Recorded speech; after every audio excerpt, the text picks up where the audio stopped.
All right, now we're going to go into a high level coverage of the end-to-end link building process. And again, it's very high level, but just so you understand it. So in the last video, we talked about the link building team. And in here, you can see I tagged each of them with lead SEO as LS, link prospector as LP, outreach manager as OM, content creator as CC. These tags I'm going to be sticking on all the slides going forward so you know which slide that role applies to. So if you're watching this as a training, then you don't have to watch that slide. It doesn't apply to you. If you're a link prospector and it's the slide is tagged as LS, you don't have to watch it. But since this is tagged as all, this means everyone's got to watch it. So, going forward in the next slide, you'll see these tags start to be used. So just understanding that LS, LP, OM, and CC, they refer to that position and that person that process is talking to. So let's get into the process now. First things first, what we want to do is the lead SEO is going to set up the client workbook. And then in the next couple of videos, I'm going to show you those workbooks and what they look like. Basically, they are shared Google Drive, Google Excel files that we're able to share with each other, share with the client, and track it across everything. Creates an open workflow that's very powerful. The workbook is very easy to set up. It's just really copying and pasting a template. But the first thing that we do is we set up that workbook and we start to build it out for everyone else to do. The next thing that the lead SEO does at the same time is to do a client site analysis. And in that analysis, that includes analyzing the link profile, analyzing the content on the site, analyzing their vertical, understanding the competition, understanding what links are going to be available. That is up to the lead SEO as well.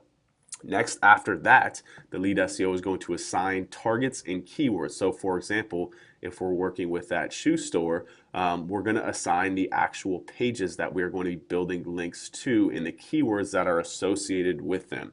This helps the people down the line, the outreach manager, understand that when we're getting content created, where we want to link to.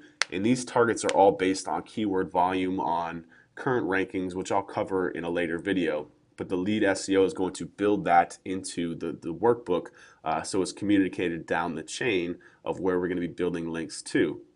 After that, this is very important. The lead SEO is going to build out a project plan. And again, I'm going to show you how to do all these things in depth, but the project plan really stipulates for which client what we're going to be doing, and it builds out a long-term campaign, especially if you're doing this for clients. It's incredibly important because shit, if you only land 5 links one month or 3 links one month, at least they can see that what the plan was, right? So if you're targeting, a certain link type that month, and you just have a bad success rate, it happens. But if you have the project plan, you can always refer to that and say, hey, look, this was built into the plan. We were targeting broken links this month.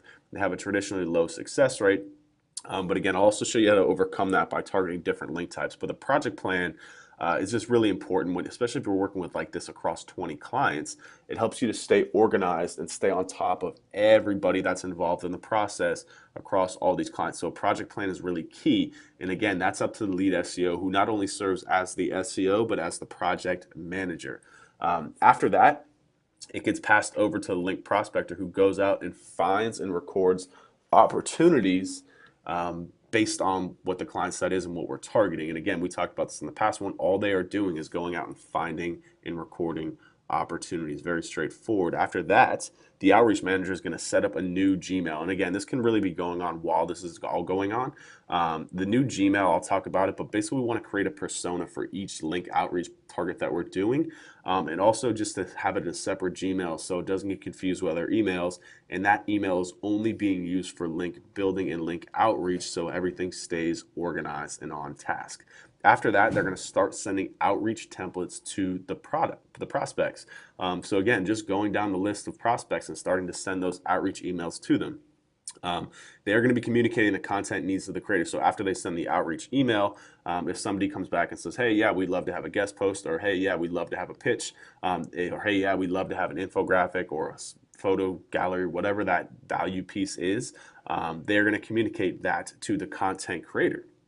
That's the CC here. They're going to create the content and then send it back to the outreach manager, who then is going to take that content and send it back to the prospect. So it goes from outreach manager to content creator back to outreach manager, who sends it back to the target or the link prospect that we are trying to get. That outreach manager will also probably have to make some edits if that person comes back and says, hey, this is a great post, but it needs images, or but we don't like this part, can you change it? So they've got to make some edits to that piece of content as well. After that, the outreach manager is going to make sure that that link gets live. Again, like I talked about before, it's all about the link. That's why we're doing this. So they have to really make sure that that link is going live.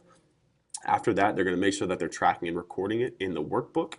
And then after that, it just goes back here up to sending outreach templates. So at this time, I mean, you can see this kind of takes place in the beginning of the project, as well as setting up. So this is all project setup up here. After this is just an ongoing process that keeps on going. Outreach, outreach, outreach, content creation, outreach, communication, content creation, outreach, communication, track and record. You get the picture, right? This is just an ongoing circle that goes on for months, really, or for years, however long you want to do this, right? And at the same time, in the project plan, it'll stipulate, which I'll show you how to do, at every 2 months that we're going to go out and we're going to find more opportunities. So they constantly have fresh opportunities to reach out to. And again, this cycle just keeps going through, keeps going through, keeps going through. And if you're doing this for clients, it's really how you create long-term value. It's not just a 1 month thing. It's really an ongoing long-term project that we're doing here. So again, this was the high-level process. I hope that made sense. It's a little bit jumbled, but again, I'm going to be doing a deep dive into all of this stuff to really show you exactly how to do each of these things and how to train your team, how to do each and every single one of these tasks very, very easily.